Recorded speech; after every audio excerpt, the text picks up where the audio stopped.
Welcome to the Rialto Marketing Podcast. Today's episode is a revenue acceleration series interview where we talk to seven-figure B2B professional service firm owners that are actively trying to grow their business and get to the next level. We talk about the good, the bad, and the ugly so that you can learn from their experience.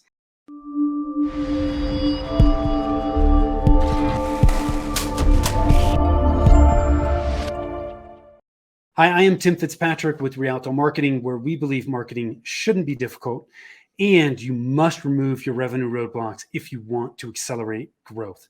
Thank you so much for taking the time to tune in. I am really excited to have Jacob Awaknine with me from M6 IT Consulting.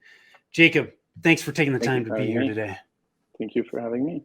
Yes, I am looking forward to digging into this with you. I mentioned kind of before we started recording that some of the stuff we're going to talk about, I have not talked about with other people.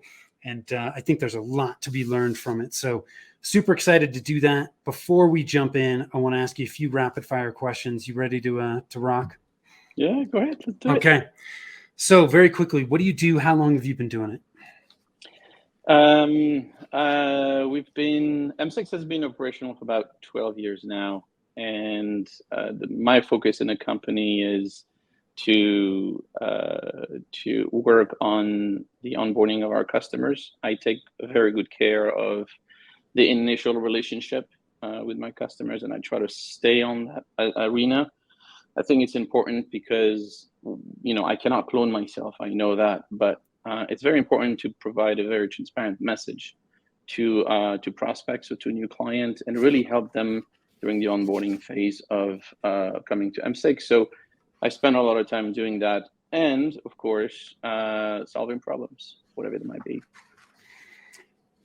So, speaking of problems, like in those 12 years, what's the most important lesson you've learned?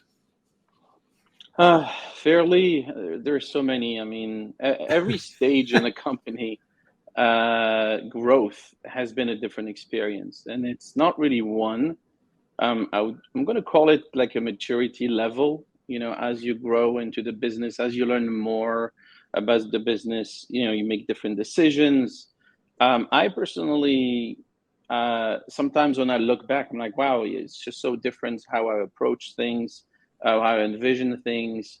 But the biggest lesson for me was always try to stay transparent and true to what I want to deliver.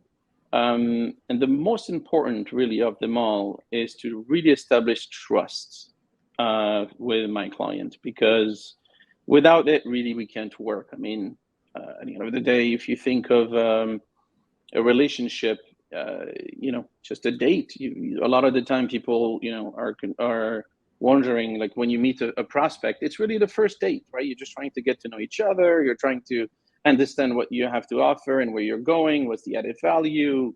But if there's no trust, it just doesn't work. So we really, really focus on trying to build an absolute transparency. And during the initial call, we don't care about the signature. We really just want them to see if there's synergy, dive into the problems, and give a lot of time for our clients to really get to know what we can deliver before they sign.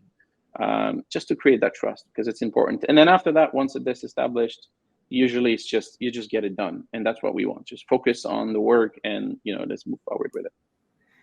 So when we all run into these roadblocks as business owners, when you hit roadblocks, do you have any kind of mantra or motivational saying you say to yourself, share with your team to kind of push through those times? Oh, for sure. It's just not about me. It's about the client.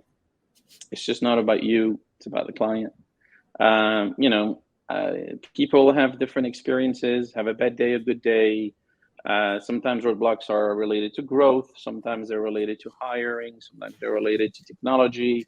Sometimes they're related to clients. And a lot of the time is, all right, something is happening. What now, right? Are we going to sit down and push an agenda, or I'm going to sit down and figure it out with a client? A lot of the time is, okay, let's reset, sit down, figure it out, whether it's with the employees, whether it's whatever we do.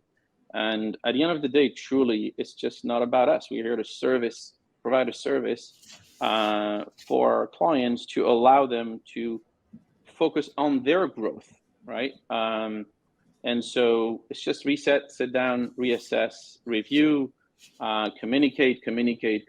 That's just super important. And we go from there. One of the things, Jacob, that we talked about in the pre-interview that I thought was fascinating, that I want to dig into, is that you'd shared with me that you recently repackaged and positioned your services so that clients were actually less dependent on you. Oh yeah. How did you change your services, and why did you do it?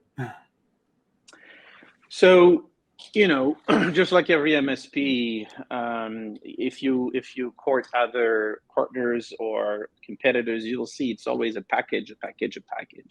You have to do this like this, and it's like a cookie cutter. And really, like I said earlier, the growth in the company, we matured from so much over the years, and we've learned also so much from our mistakes, even from our successes, right? What allowed us to be successful. There's one really key that I found to be super important is fear. Customers are afraid. And they're afraid to be held hostage. They're afraid to put into a contract and what's going to happen next. At the end of the day, we do manage everything that they own, all of their technology, right? So it's their data, it's their security, it's their communication. And so as a business owner, I put myself in their shoe and I'm like, wow, I have to give this company access to everything that I have been building on my own and I have to deal with. And we realized that fear was definitely there. And how did we try to eliminate that?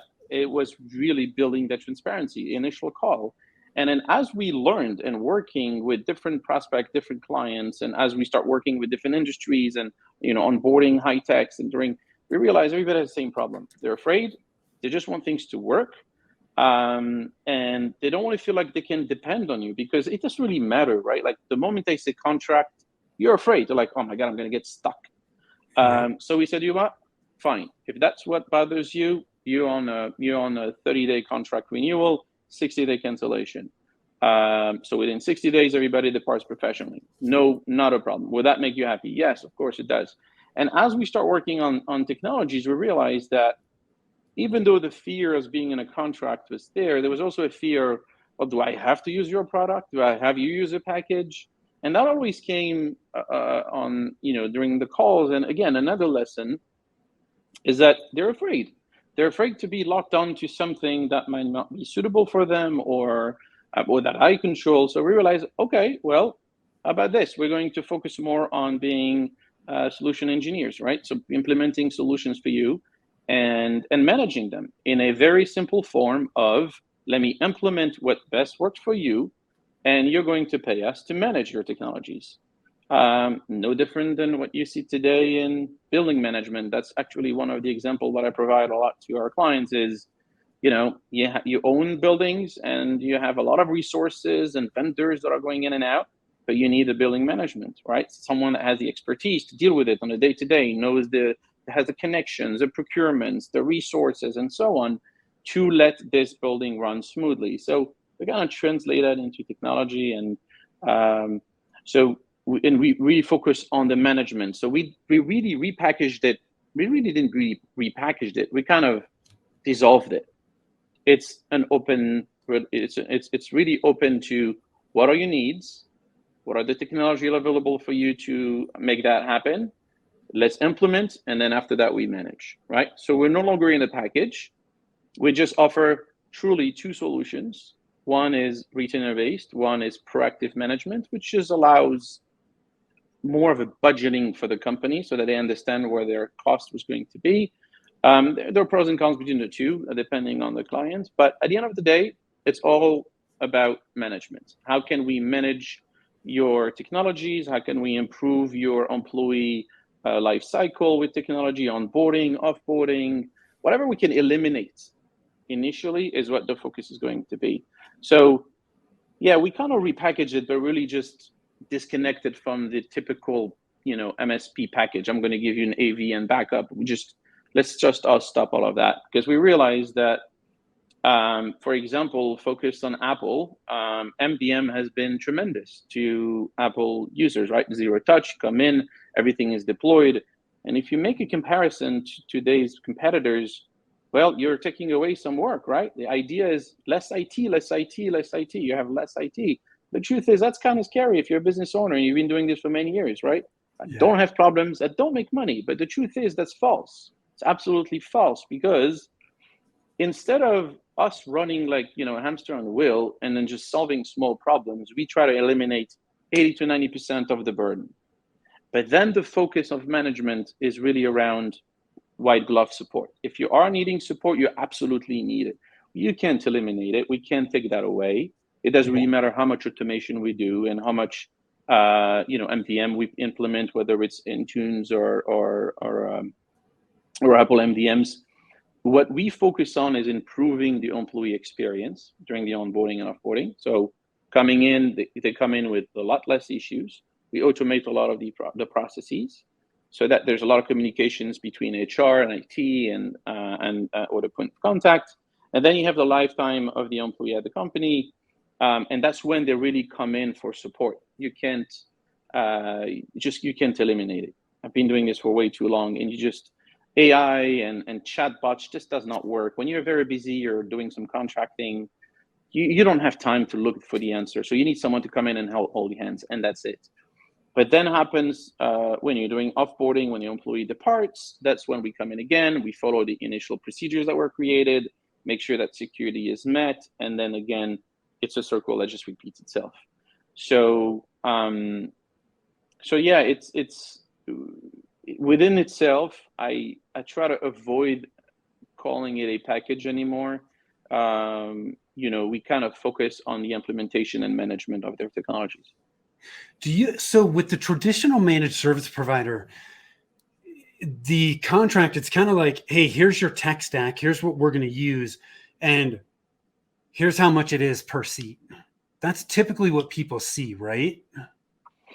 That is correct. It's typically per seat, and they add, like you said, add all of the stacks, but we no longer want to be liable for those licenses. We want the clients to own those licenses. So, okay, that's what I was going to ask you. So the client, you don't own the licenses anymore, which most MSPs are buying the licenses for the clients.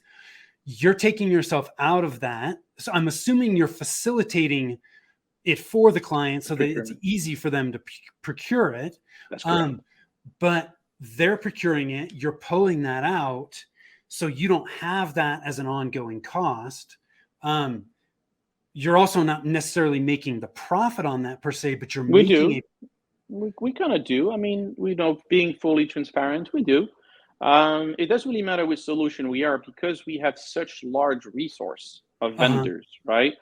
I won't say, let me pick one over the other because I'm going to make more money on one or there's a higher revenue. No, it doesn't really matter what you pick. Okay. Some vendors are like, just go trade to them. It's not even worth our time. And there are vendors who have a lucrative way of allowing us to distribute their licenses. And it makes sense because we offset that labor cost, right? Okay. So everybody wins, even though I am making a very small percentage of some licenses. But in the meantime, remember, I have automated and eliminated all of these issues. So it's a win-win situation. The client wins, we win. And the way we win is that we, again, eliminate the biggest burdens of day-to-day IT tasks and really focus on the white glove support or management or implementation of projects. So now, as a company, I have less resources to just deal with tedious requests. Instead, we have time engineers that have time to sit with you and talk to you and solve your problems or figure out what the right solution is, instead of just, oh my God, I forgot password. Right? Who wants to do that anymore, right? Yeah. So I hope I answered your question right. No, you did, Jacob. And it's there's a couple things I want to pull out of this, because this is a fantastic example of taking something that people just do not like about how an industry traditionally does things and doing some and just completely eliminating it. And by eliminating that, you've created a clear competitive advantage, because most people are going to be going to MSPs, getting the long-term contract. I'm going to pay per seat. I'm fearful. I don't want to do that. And you've put yourself in this position now where you can approach people and you go like, we don't do that. Yeah. Hey, we manage, right? We're gonna give you the roadmap you need. We're gonna help implement and manage that roadmap as things are implemented. But we're pulled out of that process. It's 30 days. It's basically month to month, but with the 60-day cancellation. It's funny, So, Tim, because one of the key sentence that comes out a lot in our meeting is, with or without M6, everything will continue running. And that's how you build trust. Not by making the client feel that without you, they can't run, but with you, they can run. Very right. different, right? Yes. Not Yes. without you, they can't run, but with you, they can run. So what we do is we add the value of allowing the machine to run smoothly, securely, and really improving the employee life cycle at the company, because it's super, super, super important to us, right? Yeah. Because we knock down a lot of the stress and initially, and that's how we are defined as being successful, is how well does an employee start hitting the ground. And so we don't want to be in that environment where we feel that the client is being held hostage in no way, shape, or form. This is why I'm part of these initial calls a lot of the time. I do not want that feeling to be there. I want it to be very transparent. Hey, we'll guide you, coach you, not even consult, because a lot of the time, believe it or not, the word consulting means I know more than you. I don't. Sometimes I don't know much about the client. That we still need to learn their workflows. Sometimes there's some lesson learned over the year. So there's a lot of back and forth. But we're here to give the added value is the knowledge of what we've combined over the years in doing this so many times. It literally becomes Lego to us. We just have to take pieces and put them together. Typical example, I don't know how much in any detail I can get into, but we had a situation where there's acquisitions, and a client acquired another company, and in that process there was a lot of conversations. How do we go about it? And believe it or not, Tim, our counterpart, the entire conversation was about being afraid to lose their client. And when you do that, you actually lose them. You don't keep them, you lose them, because you're not allowing them to move forward. You're afraid to lose the revenue, but you don't realize that in making it work as best for the client, you eliminate burdens and you continue making money on services. That's it. It's less overhead. There's less overhead, less cost, and so on and so on and so on. Yeah. Jacob, you've mentioned transparency multiple times. It is super important to you, super important in the sales process on the front end. Can you dig into this a little bit? Like, what are some of the things that you're doing to just be transparent? I don't focus on the signature. I'm not interested. I don't focus on numbers during the initial call. We're not a nickel and dime company. We kind of make it very obvious, because if you're calling us only to save money, maybe we will, maybe we won't, but it's all about the quality of service.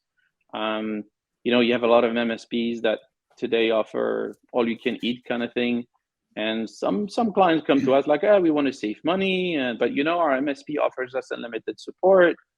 And I look at them and I say, well, there is a difference between all-you-can-eat restaurants and fine dining. We're fine dining. We're not all-you-can-eat restaurants. You cannot maintain a great quality of service by just feeding you all the time. And the quality of the food is never going to be the same, right? So it's really just, listening to the client, understanding their pains, really dig into what they really have, because a lot of them realize, wow, am I spending this much time trying to understand you? Yes, I do. I really want to know what's going on in there. What do you have? There's no way we're going to quote you over first meeting. There's no way we're going to do that. Sometimes it happens because it's very straightforward. Sometimes it doesn't. But in most of the complex environment, we need to spend 2 to 3 meetings at least to kind of gather that information and say, hey, I think we can be good for you. Sometimes we say we're not good for you because it's just what you're requesting is not going to meet our deliverables, and we don't want to we're not interested in the money. Yeah. Right? Because eventually, we're going to lose our reputation, and it's very important to us to stay true to our customers. So you're not afraid to say no Oh, if they're absolutely not a not. good fit, which is a great place to be, right? I mean, it's like if we say yes to people that we know aren't a good fit, it's never gonna work long term.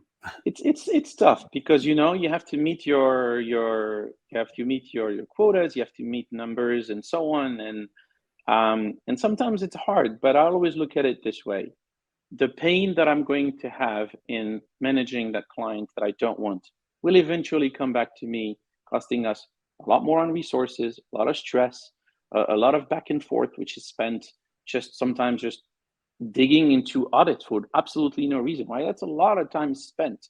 Yeah. So I would rather take that energy and focus it on a client that actually needs it or wants it, and let me run there on that end, right? Let me focus there instead. And we've been good. I mean, look, it's a good place to be, but it has to be a mutual. It has to be a two-way street. It Yeah. really has to be. It's very important. Yeah. Jacob, you also touched on your onboarding process. Super critical to long-term client success. What do you do in that process to ensure that it's strong? I mean, how have you set that process up? So if you recall, the initial first and second call that we have with our clients or prospects is really digging into knowing what they have, what are their burdens, what are their fears, what are the concerns, and we gather all of that information from understanding the environment and sometimes it's like some clients will think, oh, we're trying to sell. Like, I'm not interested in selling you. I'm just advising you, right? If you're not going to listen to me, you know what? I'm going to make more money because you're going to use me a lot more for things that could have been solved initially. So we spend a lot of time gathering all of the information during the first and second call to see if there's a synergy. Who's our point of contact? What are the workflows? Let's gather the information and access to all of the systems as needed. Once we have that, then we already have a very clear picture of what needs to happen, right? And then from that point on, we draft a scope of work for the onboarding team. We already know where they stand and how to what to build. And at that point, if you know the rule, the 80-20 rule, it's 80% planning and 20% execution. A lot of the time is spent planning for the onboarding. The rest is just scheduling and onboarding and fixing. And that's it. So what do we do? The process that we have is really gathering as much information as possible from the client, even before they sign. Because once they sign, that's it. We have to hit the ground running, right? And we have to be ready for it. And then once we have all of that, we scope out the work. We have a clear vision of the plan. Client is involved. Point of contacts are involved. There's a lot of communication about what the roadmap is going to be, where you're going to be, and what kind of system they're going to have. But one of the most critical aspects of the onboarding, is business interruption. What are we going to do to make sure that business is not interrupted as these changes happen, right?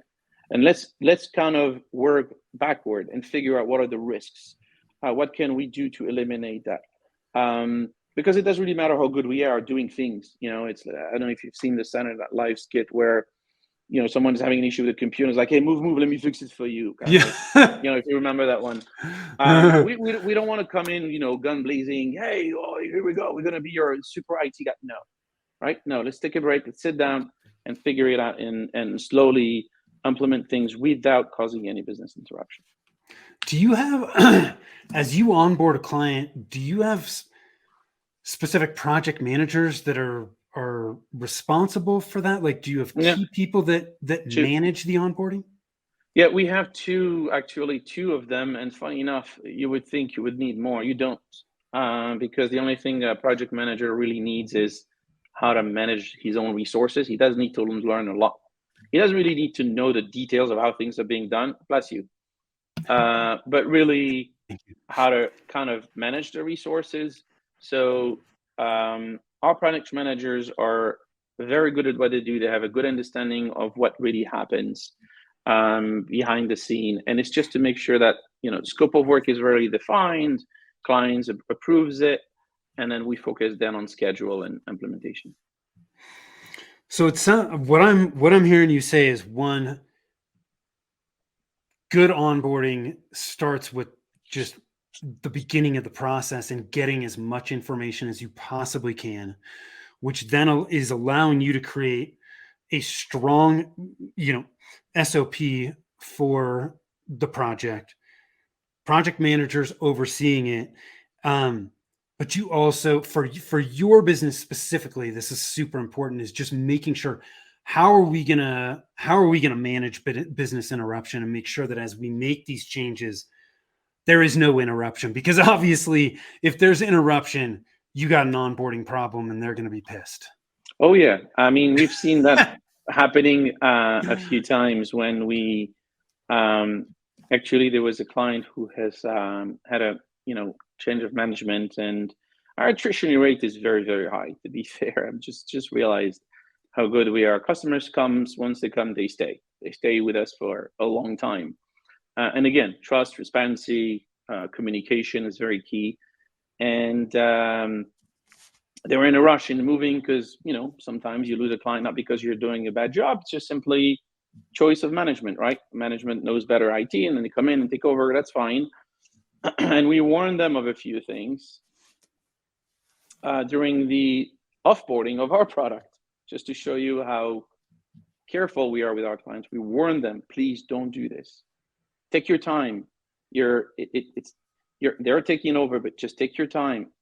And there was a bit of a rush, and what happens within 24 hours, they had very large downtime that cost them a lot.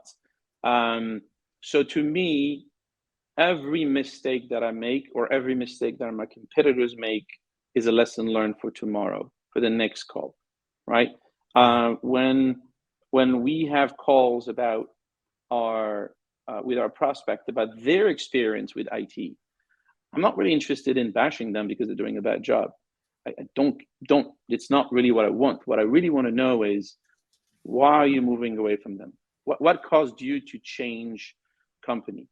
What are the reasons, right? And let me see how I can do it better for you. And then we kind of absorb all of these lessons that they've gone through. And guess what? We want to make sure that the next prospect will never experience what our competitors have done to their clients. That's fascinating, Jacob. That's another thing that in the sales process I think is actually really helping your onboarding, right? If you can understand why they're leaving a competitor and you have visibility to that up front, that goes into your 80% planning, 20% execution. What are we going to do in our plan to make sure that we can eliminate these reasons that they were leaving before? So, it's an advantage, so cool, because you have to think about it, right? There is a bit of, sometimes some prospects just don't want to provide information, but that's not really good, right? Again, if I'm going to manage your technologies, there must be some trust. And if I don't feel it, if it's not there in my entire 12 years in the business, if that trust is not established, the relationship usually does not last very long. Okay. So getting to know them initially, which is, again, compared to a date, you have to know what you, right? Let's talk a little bit. Let's just have a glass of wine and relax. There's nothing going on. And really, this is what our first call is. Hey, we're just here to learn about you. We just want to know if there's some dynamics, understand your pros and cons, why you're moving, where you're going, what are the stacks that you're interested in working with. It's really just to get to know each other. And believe it or not, a lot of the time we end up the call by asking the questions. Have you spent this much time with other competitors in really building this kind of communication? Like, no. It's as if they want to first sign and then figuring it out later. We do the complete opposite. We'll figure it out first, and we're not afraid to give you the entire solution initially. You know what? If you can do it on your own, kudos to you, my man. Just Yeah. take it and then get it done. And the only thing that happens is two parties have learned a little bit about something and they depart. But a lot of the time they come back. Because if I give you that much time and that much attention, then there's value there, and you always come back and ask more questions, and that's when the trust is built. How much time are you you typically have between 2 to 3 sales meetings, right? Is what you Yes, said? it's about usually the first one is about 30 to 40 minutes. Second one is about about the same time, not more, because already after the first gathering information, the second is talking about what are the options, which directions, what's the roadmap, how do we go about it, and there's already a very clear vision of how we're going to accomplish that. We're already in there. The third one is, this is it. These are the two options. Let's figure out how does it meet your budget? Does it not? Are we a right fit or not? And then we might make that decision usually on the third call. Yeah. And then by the time the decision is made, it's literally hitting the ground running. Yeah. One of my mentors said the faster you talk money and try and close the sale, the less money you make. And so I think there's so many people that try to rush the sales process rather than take their time because they feel like, gosh, I'm spending too much time on this. But that's false. Yeah, that's not good. Yeah, but again, you're doing things different than a lot of your competitors, which I think is why things are working so well. Yeah. You're taking the time in the sales process. Your services and your offers are presented in a way that makes sense to people. It's what they want, and it's eliminating the fears that they commonly have in doing business with MSPs, which I think is so cool. I have one thing to add to your comment is, I was told once, work like you don't need the money. And when you do that, when you actually work like you're not running after the money, you want the money to run after you, right? You put passion into it. You put care into it. You put love into it. I'm not saying I don't have bills to pay. I do. Everybody does. We have to be a successful company, but being successful does not necessarily mean how much you have sold. What's your revenue this year? Or what do you have? It's really how many people trust you, how many companies trust you. That's what I define as success. Yeah, it's really not how much revenue we generated this year, because I don't care in that. I can beef it up by selling, a lot of hardware. It's not what I'm interested into. But what I define as an M6 success is the amount of clients that trust us and that trust our ability to help them out.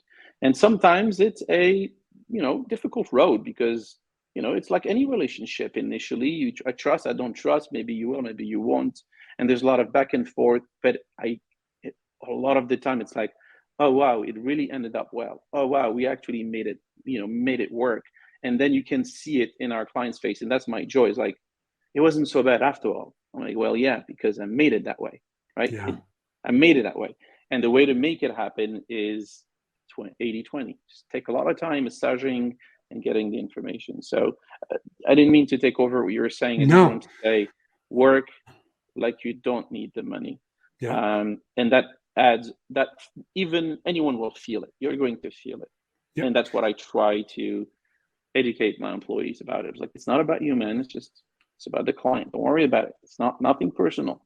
Just someone out there having a very bad day, someone yelling above them to get something done, and they're just coming to push the stress on you.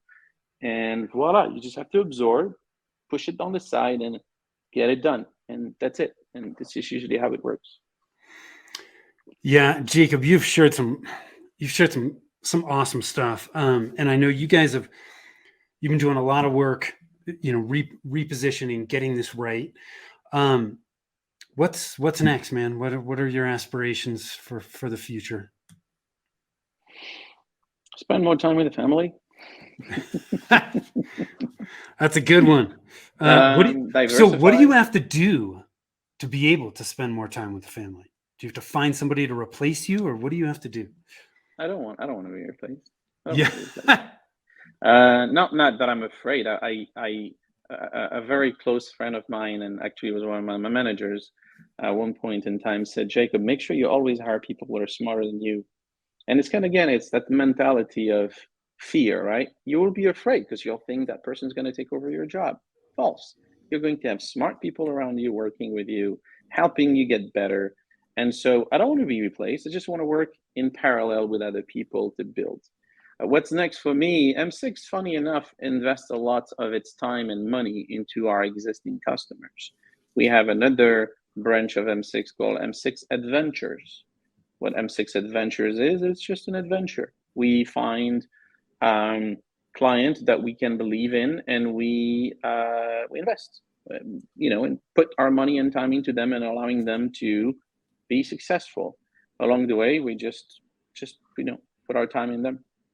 And it has been great because it's a two-way street, right? We are the backbone of the business. We are the one giving them the tools that they need to be successful and working. So I've done that in the last 2 years, and I actually enjoy it because it is super rewarding. Not because of the financial aspect of it, but truly just it's kind of being a hand to another business. I was there when I first started, and I know the burdens of it, the fears, the what if.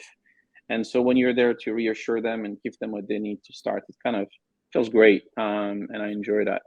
But how do I do to spend more time with the family? It's a very important question to answer, because it's all about respecting my employees, their time, and really setting the right tone with our customers. I value my time with my family a lot. And I think that when you establish that rapport with your clients and they know that your employees' time is also valuable, right? So I'll give you an example because I want to get into, there's two parts of it. A lot of our clients are like, are you guys 24/7? We are, but I don't like to get my employees in the middle of the night. Well, we need it. Well, why would you need it if everything is working? You don't need someone to wake up at 11 o'clock or midnight when things are breaking, because it's not supposed to break. What? I don't want to wake them up in the middle of the night. But tell me more about why you need 24/7. And you see the reverse psychology. We're going back, understanding their concerns. And the truth of the matter is, in the last 12 years in our business, the majority of the clients that were in that model, we moved them completely away into a problem-free environment, less outages, less issues. It took a lot of pushing, but we get there. So the way I spend more time with my employees is when my employees have more time for themselves.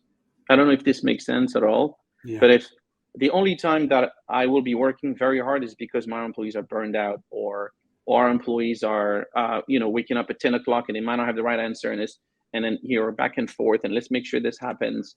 So trying to find the right balance there is super important for me, because if I have to spend time with my family, so should they, and I don't want to take it away from them. And then number two is really sticking to your belief, whether a person is religious or not religious, whether they believe into something or don't believe in something, right? There is time for work, there's time for family, there's time for fun, and so on. But you have to disconnect at least one day a week. Just one day, just disconnect from everything that you typically do, because everything becomes a routine, I feel. And so what helps me a lot is, having that disconnect on the weekend.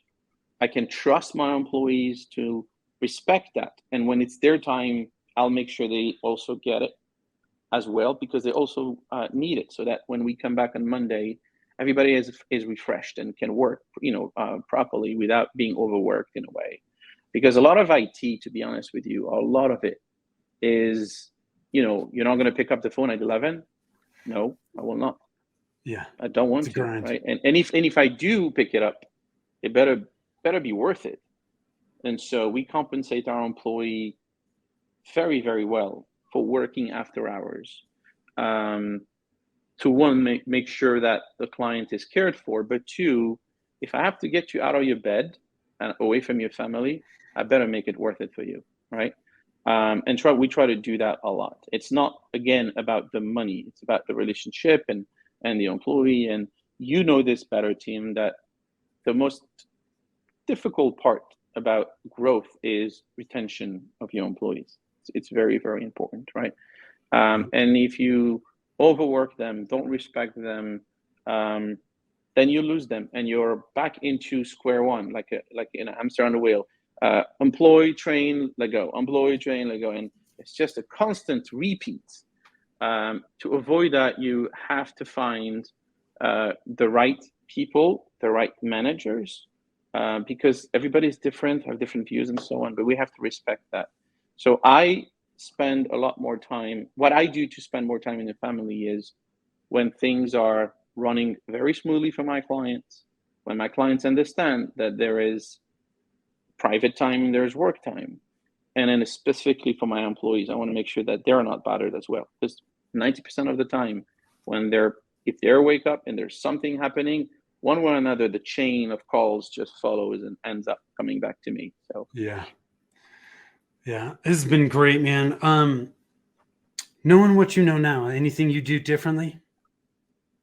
yeah, there's a lot of things that I would do differently for sure. There's a lot of things. I mean, again, our success matured over the years. We've learned so much. In the last 12 years, I will break it into 3 years, maybe, or 4 years, right? So the first 3 years was like, just want to work and win clients, and let's just make them happy all the time. And then you start to slow down, and then you realize the flaws and the mistakes and the successes and the lesson learned. And there are a lot of things that we've done differently in the last 4 years. One was, funny enough, because I have to, it's your area, and though we're not really we don't work directly together, but Right. I think that it goes without saying that we hired the right people. It's very scary, but we hired the right people to handle certain areas of our business, where that can actually allow us to grow. Well, let me just rephrase it. I do not like to hire full-time employees unless they're really full-time employees, right? So I don't want to hire you to sit here. So what do we do? Then we look outside. So when it comes to marketing, we immediately looked outside about who's available to come in. And then again, transparency, honesty. This is where I am. This is my budget. This is what I want. This is what I'm trying to achieve. And then find the right partner to work with you.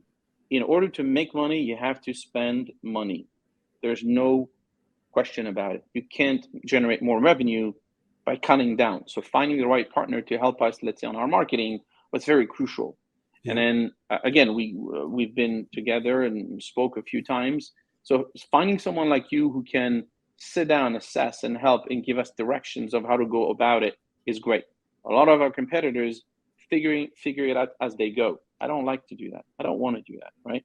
Like, why bother? Why do I have to be the guinea pig of someone else's onboarding? I want to learn from the best, and I want to do it with the best. And yes, it's going to cost me money, but you know what? Because it's going to cost me some money, I'm going to take it very seriously, right? Very, very seriously. And I have to do my homework now. There's no way out of it.